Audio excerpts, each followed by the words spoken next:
So this is my poster board, but I thought it would be easier to show if I made it into a PowerPoint. So I'm just going to share my screen. If that's okay. Yeah, sounds great. So as he said before, I'm Lillian and my project is called the Inuit and the Qimmiq. The Inuit are the indigenous people who inhabit Canada's Arctic. To them, it is known as Inuit Nunavut. This includes areas in Northwest Territories, Nunavut, northern Quebec, and even parts of Labrador. For thousands of years, they have shared their lives with their sled dogs, or Qimmiq. These dogs mattered so much to them that they are one of the only animals that they gave names to. My critical question for this project is, how is the story of the Qimmiq similar to that of the Inuit? First of all, they have a long shared history. Due to the harsh climate in the Arctic, little or no vegetation grew where the Inuit lived. Because of this, everything from clothing in red string, tools in green string, and leisure in yellow string is made entirely out of animal skin, bone, and sinew, or tendons. I will give a few examples. This is a pair of shorts that's made out of seal skin. This is a quiver made out of seal skin, antler, and sinew. And lastly, here's a doll that's made out of skin, bone, and fiber. I took all these photos at the UBC Museum of Anthropology. Due to this reliance on animals, the Inuit depended entirely upon their dogs for hunting, transportation, and protection. This is a soap carving that I made inspired by Inuit soapstone carvings. It shows a team of Qimmiq pulling an Inuit hunter on a sled and symbolizes the closeness of the relationship between the Inuit and their dogs. Next, the Inuit and the Qimmiq have shared adversities. The period from 1950 to 1975 was very traumatic for both the Inuit and their dogs. Before the 1940s, the Inuit had minimal contact with European settlers. However, the Cold War, when other countries began to gain interest in claiming Canada's Arctic, drove Americans northward. When they saw the conditions that the Inuit were living in, they criticized it.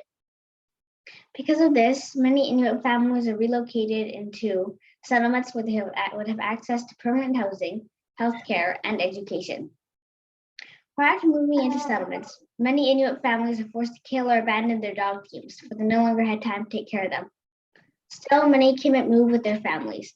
These dogs did not take well to the new way of life. For the first time in their long history, they had to be chained, and RCMP officers began to shoot loose dogs. As well, there are reports of a canine distemper epidemic that killed thousands of Qimmiq. The shootings may have been an attempt to kill sick dogs, but none of this was explained to the Inuit, leading them to believe that their dogs had been shot to force them to move into settlements. All in all, the population of Qimmiq dwindled from 20,000 to less than 300. Here are Qimmiq transcripts that I made. I drew a Qimmiq on the cover. Inside are first-hand accounts of the Qimmiq slaughter from three different perspectives. Firstly, the Inuit perspective. They killed our best dogs before we had a chance to tie them up. I can feel the pain, that's how it was. When the massacre happened, we were devastated. It was like my father and my brother being killed. It was horrible. Tears are running down the cheeks of our parents while their dogs are being shot. How can they feed our family without dogs? But the Mountie was laughing when he was shooting. From outside our home, we heard gunshots. As the gunshots continued, we could hear the dogs. They were in pain. We looked out and we saw all these dead dogs. There were dead dogs everywhere. This hurt me terribly. The pain is still there. A policeman entered our house with a rifle. He said there were loose dogs under our house. He ordered us into one of the bedrooms. My siblings and I huddled in a bedroom so the police could shoot. From our room, we heard shots from under the house. I was scared of the police for a long time after that. The pain of all this has stayed with me ever since. Next is the perspective of the RCMP officers working there at the time. I don't want to go to my grave with that on my record. I've never witnessed the slaying of dogs just for the sake of slaying. In the Western Arctic, we used to shoot dogs if they had distemper, but it was never the intention that people would be forced off the land by shooting the dogs. To say that there is a policy by the forest to go out and shoot dogs to make the people move into town to go to school is absolutely fabrication or misunderstanding, miscommunication. That just did not happen at that time or during any of my time in Lake Harbor, Qimmiq. Lastly is the perspective of the former mayor of Iqaluit. to even suggest that the RCMP went around deliberately destroying dogs to make sure that people couldn't get out. I've never heard such crap in my life. Absolutely untrue, total fabrication. They're dreaming. It's ridiculous. We had council meeting after council meeting after council meeting. Tie up your bloody dogs. In the 1960s, there was an outbreak of distemper. It killed all the dogs. I decided to pay a visit to the north, so we flew into Pangertown. But we arrived to find all the dogs dead. This is the Venn diagram that I made showing the three different perspectives. The only thing I could find that all three agreed on was that dogs died, the Inuit resettled, and the Inuit were traumatized because of it. During the same period of time, a different group of Inuit were facing different hardships. Concerns over sovereignty led the government to relocate several families from Inuit over 2,400 kilometers north to two remote communities in Grise Fjord and Resolute Bay. At the time, both were devoid of human population.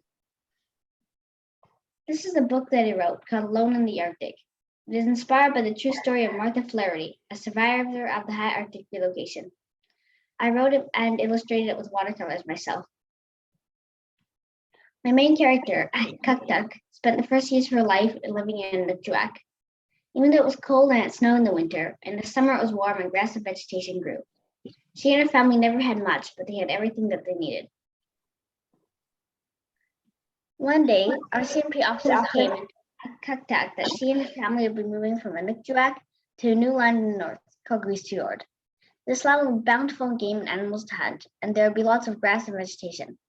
Qimmiq could tell that none of her family members wanted to move, but they were too scared to say no, because to Inuit, the word of white man is law. When summer came, the CD Howe made its yearly stop in Inuit. Qimmiq and her family were rushed to pack the few belongings that they had. The hardest thing for all of them was leaving behind their families. Aboard the ship, it was rough. Everyone was seasick, and they could hear their Qimmiq howling and crying, for they were tied outside on board. The first day, they were sent to the ship's doctor. She cut off all their hair for fear of a lice infestation. As well, Qimmiq and her family were screened for tuberculosis. Qimmiq's older sister, Yuki, was diagnosed with the disease. Because of this, she would not be getting off the ship with them, but would be sent south for a treatment. When they arrived, they were horrified. It was completely barren with none of the animals or vegetation that they had been promised. Qimmiq regretted ever stepping off the ship when she saw that the few extended family members that had been promised would go with them were being kept aboard the CD Howe. They did not know it then, but they were being sent to another place called Resolute Bay. With no other hunting companion, Qimmiq had to accompany her father on his hunting trips. After preparing his harpoons and weapons, she would curl up with the Qimmiq and wait out the long, cold hours in the ice. Even after spending the whole day hunting, they would still return empty-handed. Every day was spent in near starvation. When the sun set, Qimmiq and her family witnessed the first 3 months of total darkness. She began to get very lonely, talking to herself and spending her days among the Qimmiq. Qimmiq's mother and father grew worried for her, so they gave her a puppy, which she named Qimmiq, or Little Boot. Although one puppy couldn't fix all the hardships, she made them more bearable for Qimmiq. When better snow fell, her father was able to build an igloo, and provide much better shelter than the thin canvas tent they had been living in. However, it did not last long with the changing seasons. When summer returned and Yuki was dropped off at the CD Howe, she and Qimmiq families to entertain themselves. One of the happiest memories spent at Grise Fjord was when they were sledding with Qimmiq, and she decided to pull them down a steep slope. Unprepared for the sudden decline, the sled overturned, and Qimmiq saw her brother smile. Just once, but he smiled. Lastly, the Inuit and the Qimmiq have a shared and ongoing journey to reconciliation. In 2010, Minister John Duncan gave his apology for the high Arctic relocation, and in 2019, Carolyn Bennett gave her apology for the Qimmiq slaughter. This is a card that I made.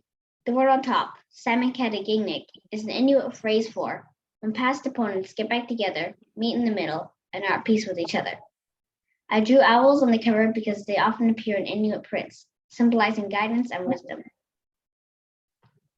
Inside, I wrote 4 elements I think a good apology needs: the acknowledging of wrongdoing, understanding the pain of others, speaking with humility and remorse, and lastly, showing what we've done moving forward.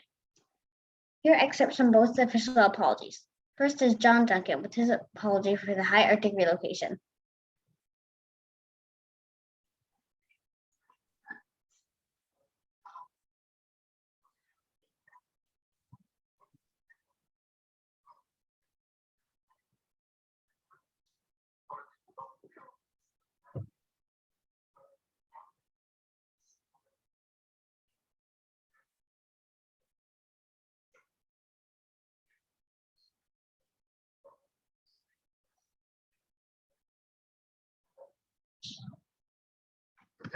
Were separated from their home communities and extended families by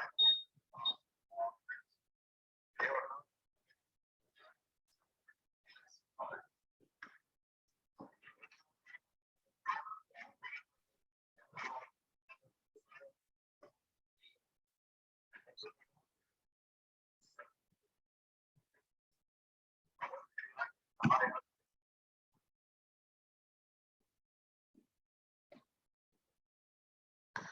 Wait, are you able to hear it or not?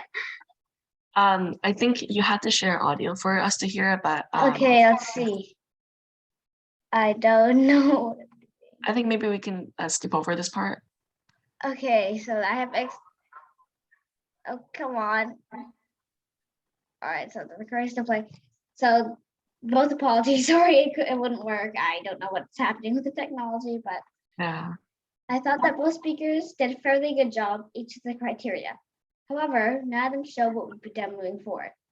Despite this, the government agreed to pay $10 million to survivors of the high Arctic relocation, as well as giving $700,000 towards funding the Nunavut Quest sled dog race to keep the Qimmiq, now a rare breed, alive. In conclusion, the Inuit and the Qimmiq have shared a long and meaningful history. From thousands of years on the Arctic tundra, shared adversities in a similar period of time, and lastly, an ongoing journey to reconciliation. There is one more step that we can take to fully reconcile with the Inuit, teaching future generations about the stories of the high Arctic relocation and the Qimmiq slaughter. I hope to get my book, Alone in the Arctic, published so that other school-aged children can read it and learn about the story of the high Arctic relocation. This is a quote from Martha Flaherty. Put this relocation story into the curriculum in schools. It has to be done. It's hidden. And lastly, I emailed a copy of my book to the Governor General of Canada, Mary Simon, because she's Inuit, and this is her email reply. Yeah. Okay, thank you so much. I was able to learn a lot from your presentation. And I love how you were able to translate your board into a slideshow. I noticed that I really loved the book that you created. How did you decide to create that book? There's actually, there was a documentary about Martha Flaherty. It's called Martha of the North, and I really liked the story. I thought it was really inspiring because it was really sad too what happened and how I've never ever learned about this before, and they've never taught it in school. I've never heard about it anywhere, and I do think it's a really critical part in Canadian history, and we have to remember this because I don't want to repeat it again. Mm-hmm. Yeah. Yeah, I think you were really thorough in your presentation. So I don't have many questions to ask, and we're kind of short on time. But is there anything else that you'd like to tell me that you weren't able to share? No, not much. Okay, thank you so much. I was really able to learn a lot, and it's such an interesting topic and an important one too. Thank you.